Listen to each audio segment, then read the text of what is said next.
Nada, pues buenas tardes a todos y como siempre agradecer al foro que cuente, en este caso con SIVA, ¿no? para hablar del futuro de la sanidad ovina y en concreto el futuro con la lengua azul y con la evolución de la lengua azul, que no cabe duda que va a tener que ver realmente con este tema que estamos un poco tocando ahora, debatiendo, ¿no? en este formato pequeño, ¿no? para hablar de sanidad en el mundo ovino.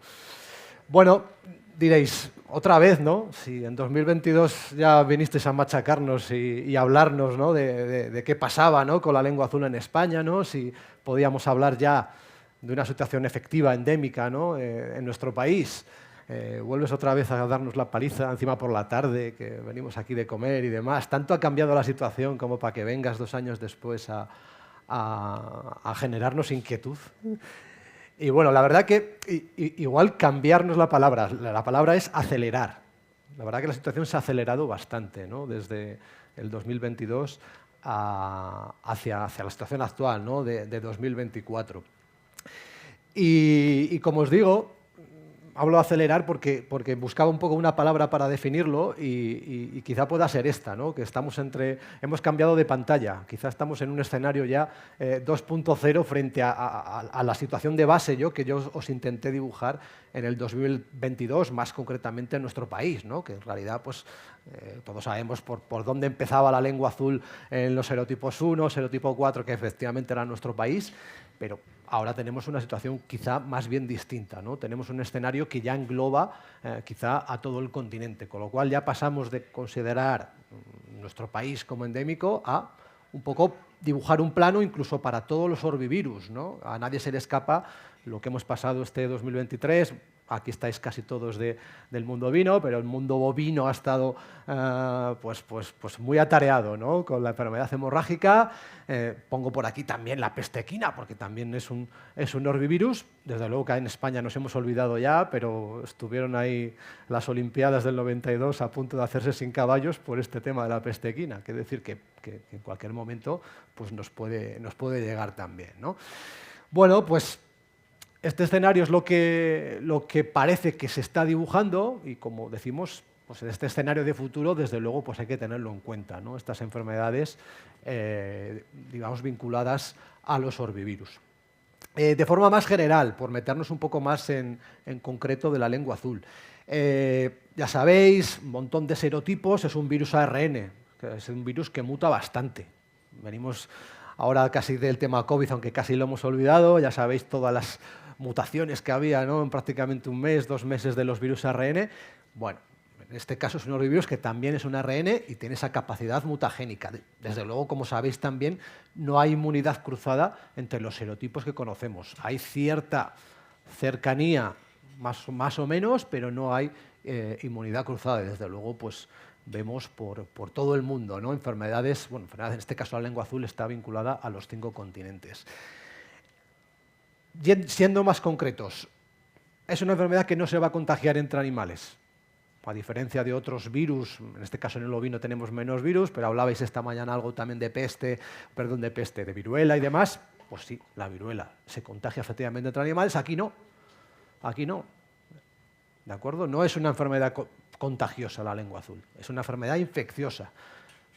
¿Cómo se contagia? Pues a través de un elemento, digamos, intermedio, ¿no? Que es la picadura de estos culicoides que ya están infectados. Es decir, necesita infectar a estos culicoides, que no mosquitos. Antes hemos estado hablando también de mosquitos, y es importante, ahora os voy a hacer un poco hincapié en eso, ¿no? En diferenciar este tema de mosquitos y de culicoides.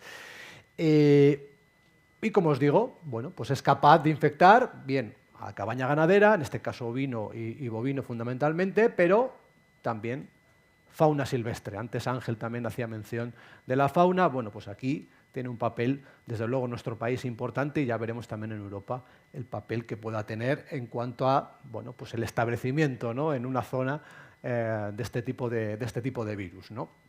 No solo de lengua azul, sino también de otro tipo de orbivirus. Os decía antes que quería hacer hincapié un poco en este aspecto, ¿no? de la característica que a mi juicio me parece más importante que debemos tener en cuenta, ¿no? Con la transmisión de los orbivirus. Fijaos, os he puesto una foto, tamaños. Perdón, que no sé si va ahora, sí. Tamaño del mosquito, tamaño del culicoides. Está claro que hay que hablar, bueno, por lo transmitida por mosquitos, está claro que de forma coloquial lo podemos decir, pero el caso es que el culicoides no lo vemos en la piel de los animales ni en la lana. El ganadero no está acostumbrado, nosotros tampoco, ¿eh? No lo vas a ver. Vas a ver los mosquitos. Y de este año hay mucho mosquito. Bueno, sí, no necesariamente está relacionado con que haya culicoides. Puede ser que sí, pero no necesariamente. Y otro tema importante también a mi juicio, ¿no? Que muchas veces, ahora venimos también de estos brotes con la hemorrágica, ¿no? Y quizás se hacía muchísimo hincapié en trabajar contra los mosquitos, porque se metió en la cabeza a mucha gente que esto estaba transmitido por mosquitos, había un brote tremendo y hay que trabajar sobre los mosquitos. Claro, se iban a las zonas donde crían los mosquitos, que son las zonas de agua. Los culicoides no crían en las zonas de agua, ¿de acuerdo? Crían en las zonas donde hay fundamentalmente materia orgánica. ¿Dónde está la materia orgánica? Pues por toda la explotación, por fuera, por dentro, etc. Con lo cual es muy complicado la lucha contra los culicoides, digamos, contra el vector. ¿De acuerdo? Es una lucha muy, muy compleja. Por supuesto, ¿cuándo se van a alimentar? Por las tardes, y ya no podemos diferenciar si están dentro o están fuera de las explotaciones, porque con ese tamaño pues es muy complicado. Mallas y tal, tiene que tener el grosor adecuado de malla, no me meto mucho más en esto. ¿De acuerdo? Y aspecto interesante, bueno, que yo creo que a nadie se le escapa, ¿no? La vinculación que tiene la dispersión de los culicoides con las temperaturas. Por la mañana estabais hablando sobre todo de temperaturas extremas, ¿no? ¿Qué relación había pues, con la producción ovina? En este caso no vamos a hablar de temperaturas extremas, no veremos, es que este verano ha habido una semana de 35, 40 grados en Valladolid. No es necesariamente ese factor. Sí es la temperatura media lo que va a determinar. ¿De acuerdo? ¿Por qué? Porque sabemos que con inviernos más suaves, que es lo que estamos viendo en estos últimos años, los culicoides que se infectan al final de ese periodo de actividad del vector van a quedar, o va a ser posible que queden hibernando hasta el comienzo de la siguiente sesión, ¿no? de actividad. ¿De acuerdo? Eso no pasaba antes, o pasaba digamos, en áreas más meridionales, ¿no? Pero ahora sí que puede pasar en muchas zonas, o zonas amplias, ¿no? de España y probablemente de otras zonas de Europa. ¿De acuerdo? Esto es un factor epidemiológico que, como podéis un poco pensar, tiene mucho interés en considerar la lengua azul como un problema a futuro, ¿no? Como estamos valorando, ¿no? Más aspectos que son interesantes, que son intrínsecos un poco de la epidemiología, la capacidad que tienen estos bichejos de desplazarse en grandes enjambres. Bueno, esto ya lo conocimos cuando en los primeros brotes, ¿no? Cuando considerábamos la lengua azul que nos venía de África y demás, es verdad. ¿Sí? Digamos que sobre todo en épocas más de calor, esas corrientes de convección, estos bichos son muy pequeñitos, son capaces de elevarse, ¿no? Hasta 200 metros, ahí las corrientes de viento ya son mucho más planas, mucho más estables y pueden pues, viajar bastantes kilómetros, ¿no? Se vinculaba a ese polvo, ¿no? En suspensión, que ahora nos lo ponen todos los días cuando nos presentan el tiempo que va a haber polvo en suspensión. Bueno, pues con ese polvo en suspensión toman muestras y ahí hay culicoides. Y ya no lo he puesto sahariano porque al final es un poco el nombre que tenemos para denominarlo, ¿no? Pero es que ya puede evolucionar por el resto del continente europeo, porque ya hemos visto este polvo en suspensión en Francia, en Alemania, etc. ¿De acuerdo? Entonces ya no es algo de decir, no, es que va a venir exclusivamente de África para infectar a España, no, ya se puede desplazar por el continente, ¿no? con este sistema, ¿no? Y luego una parte que a mi juicio es importante, ¿no? Esto ya lo debatimos también en el 2022, ¿no? Porque España consideramos que podía convertirse, o ya lo es, ¿no? Endémica con la lengua azul, pero podríamos hacerlo extensivo a otras zonas de Europa, ¿no? Donde hay, digamos, densidades más o menos importantes, ¿no? de rumiantes silvestres. Bueno, fijaos que, no sé si viene la fecha del paper y tal, pero bueno, ya es antiguo, ¿no? O sea, ya tiene sus 10, incluso más años, ¿no? Ya observaron que, fijaros, que se detectaba virus por encima de los 100 días y yo creo, hablando con Kristen, tal, que porque pararon de medir, ¿no? Pero realmente hay detección de virus en sangre, en este caso sabemos que se queda que se quedan en el bazo y demás. Ya sabéis que el bazo está, digamos que pasa bastante sangre por ahí, con lo cual, bueno, pues al final tenemos detección del virus durante bastante tiempo. ¿Esto qué significa? Bueno, pues como yo creo que todo el mundo puede entender, esto es un reservorio importante. Ya no nos vamos a las seroprevalencias, ¿no?, que en momentos determinados pueden alcanzar por encima del 90%. ¿Dónde encontramos ese tipo de poblaciones? Bueno, pues curiosamente donde hay más problemas, está más asociada a la lengua azul, que es el suroeste español, pero en este caso no hay tantos estudios en el resto de Europa, pero ya nos consta que ANSES y demás, digamos otro tipo de investigadores están viendo un poco qué sucede con las poblaciones de rumiantes silvestres en el resto de Europa, vinculadas en este caso a los orbivirus, en concreto a la lengua azul, ¿no? Con todo y con esto, bueno, pues lo que os digo, tenemos este escenario, ¿no?, bueno, que por otra parte, y por qué no decirlo también, digamos que infravalorado también por las autoridades sanitarias de los distintos países, digamos que no tenían una gestión de riesgo adecuada de todo lo que podía pasar y, bueno, pues desde luego, pues habéis visto estos 2 últimos años todo lo que ha sucedido. Yo voy a ser un poco más concreto con la lengua azul. Este es por empezar, por nuestro país, por España, este es el mapa de focos desde 2023 a 2024. Bueno, pues dentro de los últimos años probablemente sea el año más problemático, no tanto por el número de focos, pero sí por la dispersión que ha habido con los focos, ¿no? Bueno, siendo más concreto, agosto, septiembre de 2023, prácticamente toda Castilla-La Mancha, excepto Guadalajara. Ahí digamos que en agosto se empezó a mover, estábamos de vacaciones y ya teníamos llamadas de teléfono, que siempre coinciden. Ya un poco más adelante, Galicia, Asturias, Cantabria, digamos hacia la zona norte, ¿no? Yo esto lo hablé también en el 2022, ¿no?, que por qué veíamos que se desplazaba un poco por toda el área, digamos, limítrofe con Portugal. Portugal comenzó a vacunar de lengua azul los bovinos en el 2023. ¿Qué sucede? Pues claro, si solo vacunan las ovejas y las vacas que vas a exportar bueno, pues por temas, decisiones de país, lo que os decía antes, ¿no?, infravalorar un poco el riesgo de lo que tenemos, pues bueno, pues al final se diseminó lógicamente, ¿no?, por el resto del país y ya sabes, como os dije en el 2022, aquí no hay fronteras, ¿no? Aquí no existen fronteras y fijaos un poco en lo que se ha convertido también el virus para el resto de España. Y ya, bueno, ya a finales también lo conocéis, ¿no? El avance hacia el norte a mediados del otoño, ya hacia final de año, incluso comienzos del 24, Murcia, Alicante, Almería, Granada, que ya se han declarado con circulación de serotipo 4. ¿De acuerdo? Bueno, nuestro país nos pilla un poquito más prevenidos porque ya, digamos, hay un plan de control, un plan de erradicación de la enfermedad y, bueno, más o menos se ha podido atender a estos brotes, ¿no? Ni que decir tiene que el resto, donde ya circulaba serotipo 4, ya se estaba vacunando, ¿no? Y pongo también este ejemplo, ¿no?, de la IHE, porque bueno, yo hablo de la lengua azul y vosotros estáis más ligados al ovino y tenéis quizá más conocimiento, ¿no? Pero quien se ha llevado la palma a nivel mediático, ¿quién es? La enfermedad hemorrágica, ¿no? Pongo este ejemplo porque al final es una enfermedad espejo de la lengua azul. Bueno, aquí yo creo que no tengo aquí ningún virólogo en la sala, pero yo muchas veces digo, esto es un serotipo.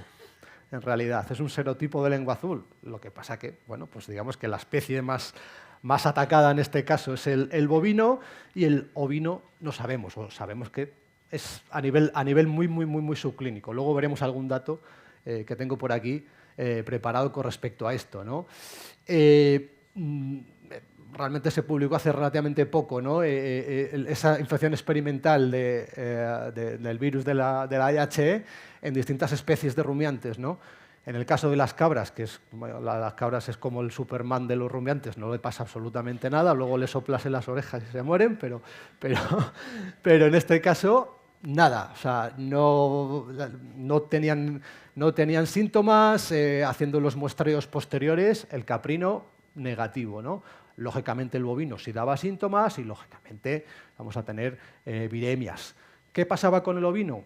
No teníamos clínica, ni siquiera subclínica de ningún tipo, pero fijaos, ¿no? Hablo de la enfermedad espejo, ¿no? Lo que es el bovino para la lengua azul, que apenas tiene síntomas, aquí pasa el ovino, ¿no? Que digamos que puede ser un contenedor, ¿no? Un contenedor de la enfermedad. Ya veremos, ¿no? Desde luego esto es muy inicial, son pruebas realizadas con muy poquitos animales, pero bueno, pues si avanza un poco el plan de control de la AH un poco más y se sabe un poco cuál es el papel real del ovino, pues tendremos un poquito más de datos, ¿no? Pero bueno, con infecciones experimentales ya vemos que nos vamos a detección del virus por encima de los 75 días.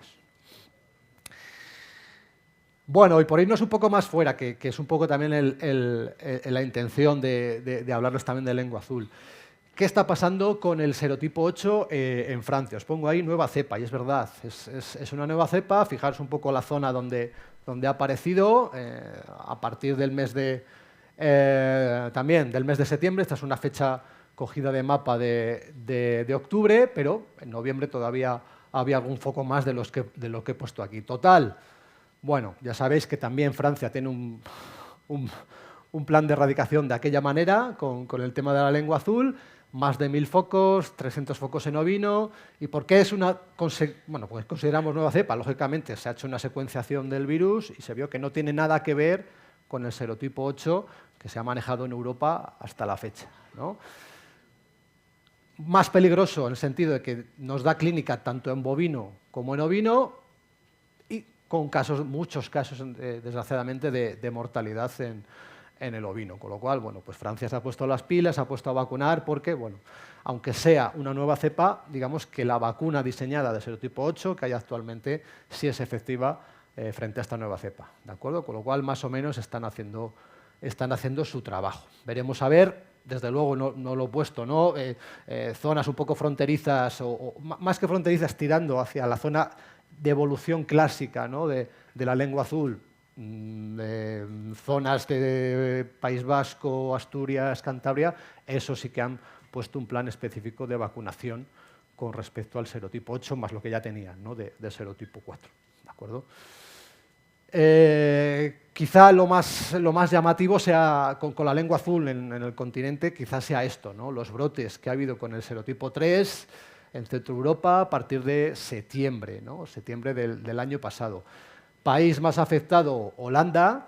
Holanda, fijaros un poco todas esas cosas rojas que se ven por aquí, todos esos son focos. Más de 5000 focos, con eso ya os digo todo cuál ha sido lo que han tenido entre manos, ¿no? Después de Holanda, casi prácticamente al mes siguiente aparecieron focos en Bélgica, también en Alemania y ya casi al final Reino Unido, ¿no? Por animales de exportación y demás, ¿de acuerdo? Con lo cual, bueno, más que el número de focos, lo más problemático de este serotipo, pues es un poco lo que os cuento ahora, ¿no? Más síntomas todavía que este serotipo 8 que hemos descrito para Francia.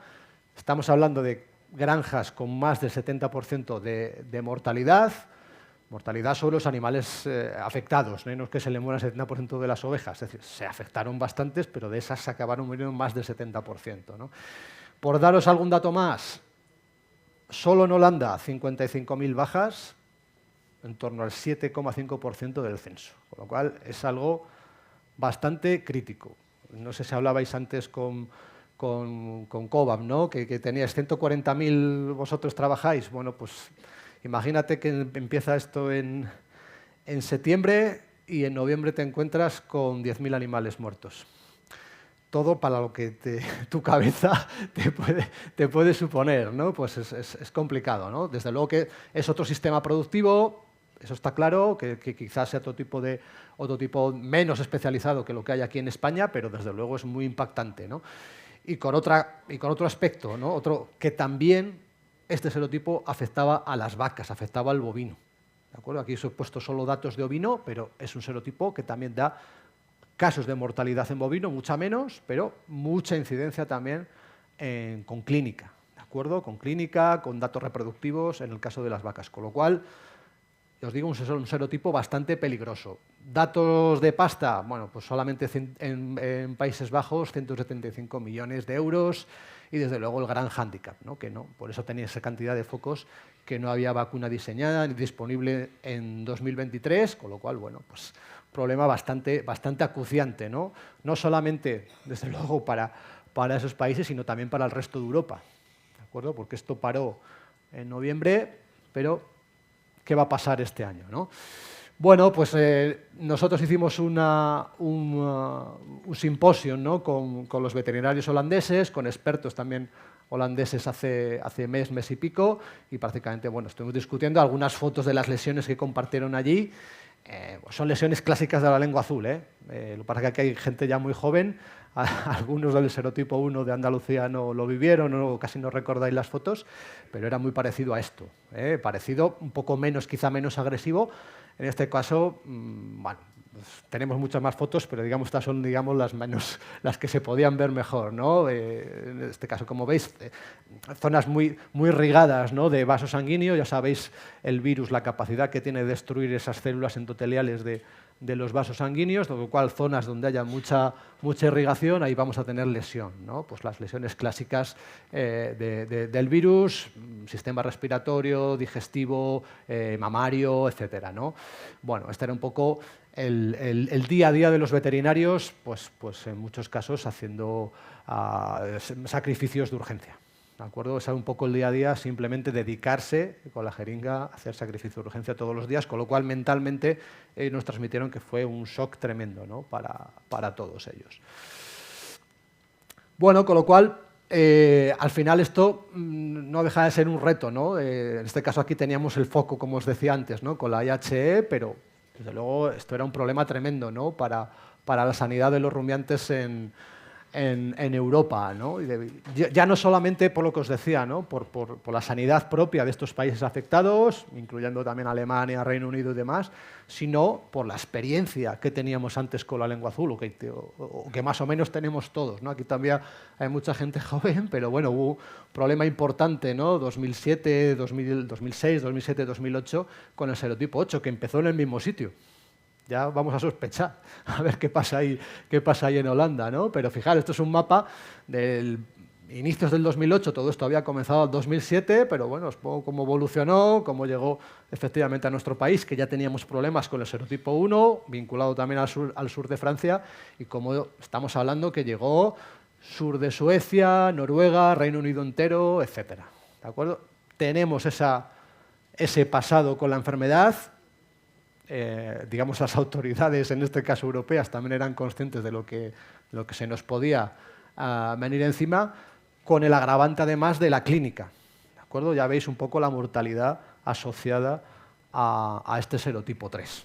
¿De acuerdo? Con lo cual, bueno, hubo un llamamiento por parte en este caso de Animal Health Europe, a las empresas farmacéuticas que, digamos, que podían o tenían su capacidad de trabajar con la lengua azul, ¿no? Bueno, pues desde SIVA un poco también valoramos nuestras posibilidades de desarrollo y desde luego nuestra experiencia, ¿no? con la enfermedad y con las vacunas frente a la enfermedad. Así que, bueno, pues de alguna forma también recogimos el guante en base un poco a lo que os decía, ¿no? Que ya tenemos una experiencia de trabajo previa, incluso en el diseño, ¿no? de la vacuna actual frente a la lengua azul, Sivazul BTV, se contempla esa posibilidad, ¿no? de incorporar nuevos serotipos. Desde luego, no con tanta rapidez, ¿no?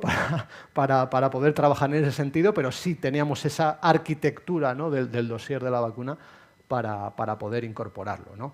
Pero claro, ¿cuáles eran los objetivos? Estamos hablando de finales de 2023, casi prácticamente noviembre, diciembre, y tener vacuna disponible en apenas 6 meses. Pues estábamos hablando de retos, pues esto desde luego es un reto mayúsculo, ¿no? Mayúsculo sobre todo a nivel de coordinación, ¿no? Para conseguir ese Sivazul BTV3. Equipos de I+D, regulatorio, digamos autoridades regulatorias, en este caso de Países Bajos, y por supuesto producción, porque al final pues, los laboratorios no están parados, no tienes unas cadenas de suministro, unas cadenas de trabajo, y hay que hacer sitio para hacer todo esto, ¿no? Y en el volumen que se requiere para vacunar el máximo número de animales posible, ¿no?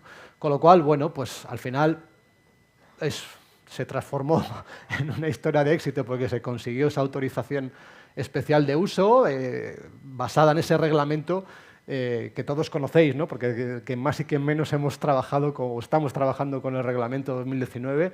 En el artículo concretamente 110 sí que se habla, ¿no?, de esa autorización especial de uso para casos de enfermedades emergentes como esta, ¿no? ¿Qué enfermedades? Pues las que están descritas o definidas en el Reglamento de Sanidad Animal, que es un poco más antiguo, de 2016, y ahí viene lengua azul y otras enfermedades. ¿De acuerdo? Con lo cual, bueno, pues en este caso para Países Bajos, para Bélgica y hace muy poquitos días también para Alemania, pues ha conseguido esa autorización especial. Desde luego, pues es el comienzo también, digamos, de un nuevo serotipo dentro del SIV azul BTV también, ¿no? Y bueno, pues este es un poco el fin de la historia, ¿no? Pues al final, 6 de mayo, se consiguió comenzar a vacunar. A día de hoy, pues prácticamente el 100% de la cabaña, la que quedaba, ¿no?, unos 600.000 animales que quedaban bien, vamos, que de lo que tenían disponible se ha vacunado todo, y de las vacas prácticamente la mitad, más o menos, se están vacunando. Con lo cual, bueno, pues a expensas, ¿no?, de lo que pueda suceder con este serotipo por Europa, lo que decidan las autoridades sanitarias de cada país intermedio, de lo que sucede a 2.000 kilómetros de aquí, a expensas de lo que decidan ellos, pues hay que considerarlo así, ¿no? Lo que os decía un poco a futuro, ¿no? Vamos a tener que convivir con enfermedades vectoriales, concretamente orbevirus. Os he puesto antes también el ejemplo del EHE, y por los escenarios climáticos también que tenemos actualmente, ¿no?, que digamos que favorecen, digamos, esa dispersión de los vectores, ¿no?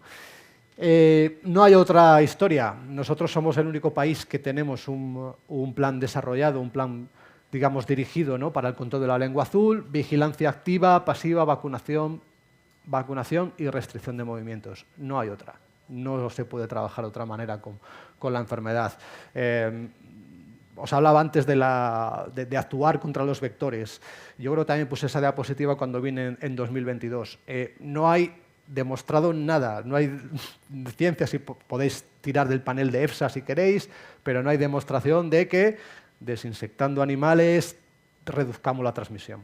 Lo podemos hacer porque lo puede poner en las guías y demás, pero no hay evidencias de ningún tipo, con lo cual está claro que hay que hacerlo porque nos lo piden, pero no vamos a reducir la transmisión. Como mucho vamos a controlar lo que le suceda a ese grupo de animales en un espacio muy corto de tiempo, pero hasta ahí.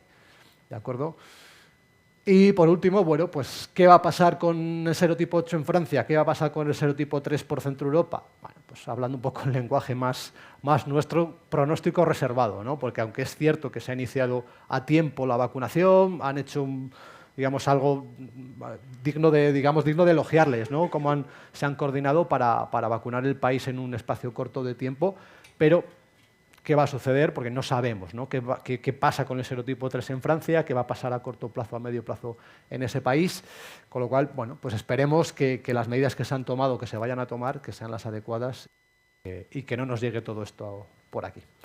Y nada más, poneros, si queréis saber un poquito más azul de lo que sucede con los vectores y demás, ahí que tenemos algunos expertos hablando sobre la enfermedad. Si queréis echar un ojo por la web, pues ahí tenéis algún vídeo, algún podcast que, bueno, yo creo que es interesante conocer cómo funciona la transmisión de la enfermedad. Y creo que hasta aquí, efectivamente, hasta aquí. Si tenéis alguna cuestión, alguna pregunta, pues Víctor, tú me dices.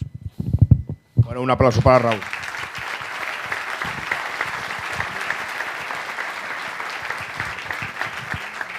Efectivamente, preguntas. Bueno, perfecto. Mira, sí que hay. Bueno, empezamos por Javi. Y dos. Esas dos, porque luego se nos va el tiempo encima, ¿eh? Quien no haya querido preguntar, vale. Que se... Bernardo. Ahora ya... Mira, disculpa, tienes el micrófono. Sí, Bernardo. Que según lo que nos está explicando, estamos amenazados por cualquier serotipo ya, ¿no? Entonces, ese mismo mapa que nos has puesto de Europa, porque el serotipo este 8, ¿de dónde viene? Claro, el serotipo 8 de nueva cepa tampoco se desconoce qué ha sucedido que ha sucedido para que haya mutado. A ver, son virus ARN, Bernardo, ¿eh? O sea, esto puede pasar en la naturaleza y pasa, o sea, que los virus acaben mutando. Desde luego, hay algunos que dicen que puede estar vinculado a que haya mutado en animales silvestres y demás, y que esa cepa haya mutado a una nueva cepa con más agresividad. Pero si tú hablas con ANSES y demás y les preguntas dónde viene, vamos, cero. Entonces, la no tienen teoría ni idea. esa de siempre de que esto viene en las nubes estas desde África, entonces tenemos que hacerle caso también a ellos. Sí, claro. A ver, esa vía la tienes, por supuesto. Sí, si al final de lo que te venga del sur mediante, digamos, esas corrientes que nos llevan los vectores infectados, desde luego. Pero lo que yo quería poner de manifiesto es que esto ya está aquí. O sea, es que ya es como si estuviéramos dentro del continente africano, desde luego. Sí. O sea, ya esa vía de llegada, desde luego que existe y no la podemos desdeñar, pero que ahora tenemos otro cóctel 2.0 que decía que el interno ya tenemos esa posibilidad de aparecer nuevos serotipos. Pues he puesto el ejemplo del 3. En este caso apareció allá arriba, que por cierto no lo dije. Igual alguno tenéis la cuestión del serotipo 3, de que sí es verdad que sí estaba en el continente europeo, en Cerdeña, en Italia, pero filogenéticamente, o sea, se ha secuenciado el virus y no viene de ahí. Con lo cual, todavía más incógnita de dónde viene esto, si viene de abajo del todo de Sudáfrica y demás. No, ni idea. Javier, por favor. Sí, una cosa rápida.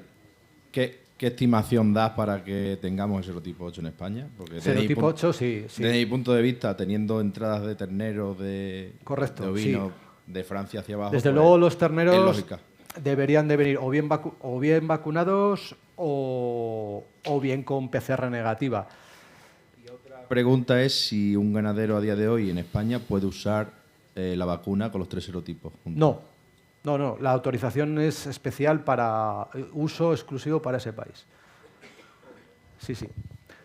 Autoridades sanitarias... Teniendo vacuna y pudiendo prevenir, claro, esperar a que nos entre una cosa para... Desde luego que eso al final son los tiempos de desarrollo. Quiere decir que se va a meter en el desarrollo y probablemente estaremos hablando de que 1 año, 2 años. Si se diera el caso de que hubiera brotes relativamente cerca, me lo invento, en el sur de Francia con el serotipo 3, por ejemplo, pues muy probable que España tomaría ese tipo de decisión, de autorizar excepcionalmente ese tipo de vacuna.